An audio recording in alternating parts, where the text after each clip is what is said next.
Boker Tov, B'Shem Kol Yisrael. Today I want to tell a story about Rav Aryeh Levine, a tzaddik in our time, from this wonderful sefer, also by Rav Simcha Raz. And I'm feeling very connected to this story right now.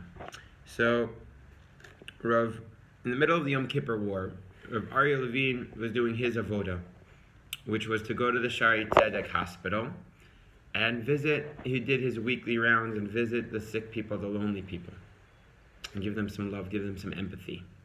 There's a particular woman, a widow from his community, named Rivka Weiss. This Rivka Weiss had been going through a long and terrible sickness. She was a very kind woman who had looked after her family and her community, doing many charitable acts. So Rav Aryeh thought it was his duty to go visit her. So one Friday morning, he got word that Rivka Weiss is not doing well. She wasn't conscious, and it didn't look very good at all. When Rav Aryeh heard about this, he walked into the room, he kissed the mezuzah, and words of deep, heartfelt prayer started coming from his heart. He screamed out to Hashem, "In the Torah, you're called the father of the orphans and the judge of the widows. She's a poor widow trying to raise her orphans. No one else can look after her. How can you sentence her to death? Be merciful, be compassionate." And so he continued screaming at God, oblivious to anyone around him, for at least a half hour, crying.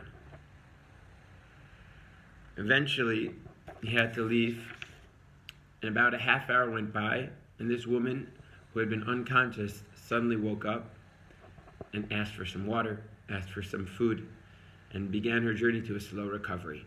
To this day, there's no medical explanation, but it's clear to us that it was the tefillos and the love of Rav Aryeh that returned her to good health.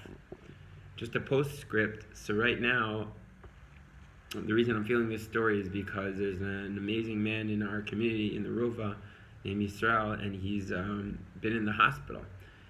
He's a Holocaust survivor, he's blind, he loves when all the visitors from the yeshivot and seminaries come visit him.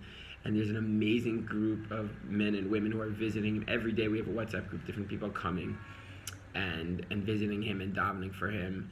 And he's slowly getting better. So this Gadol story should be in the zchut of Yisrael Sando, David Yisrael. And we should daven for his refuah shalema, please. And just one tidbit. So I was last week on Shavuot, I had the zchut to walk to Shaarei Tzedek to visit him. And he wasn't conscious, but it was just so sweet, davening with him. And then afterwards, there was so many holy Yidden in Shaarei Tzedek who came to visit their loved ones. And after Mincha Maariv, we all did a Kiddush Lavona together, and there was this moment of dancing with Tovim Yarat, where the whole community, didn't matter how religious you were, how not religious, was dancing and singing and feeling connected by our beautiful Torah, which teaches us to be compassionate and loving towards each other. So I bless us with a day of loving kindness and empathy towards each other. Only positivity, even when we need to maybe rebuke a little bit, it should only come from a place of love. And this chus of the tzaddik of those times, of Aryeh Levine.